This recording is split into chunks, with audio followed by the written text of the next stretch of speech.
Glasi moja ya juisi ya tango na limao itakusaidia kutibu PCOS, kuimarisha hedhi na kuondoa uvimbe maji na kusaidia kushika ujauzito. Unachokihitaji ni tango, kata vipande vidogo vidogo. Unahitaji limao, hakikisha unakamua maji yake.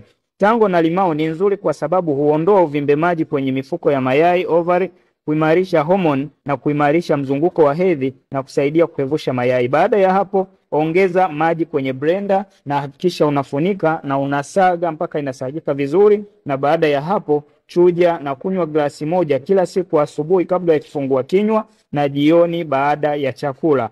Baada ya hapo hakikisha unatumia kwa muda wa wiki 3 hadi mwezi mmoja. Hii itakusaidia kuimarisha na kutoa sumu mwilini na kuimarisha sukari kwenye damu. Aidha, ili kutibu PCOS kwa haraka, tumia CPE na Trocet kwa dozi ya mwezi 170.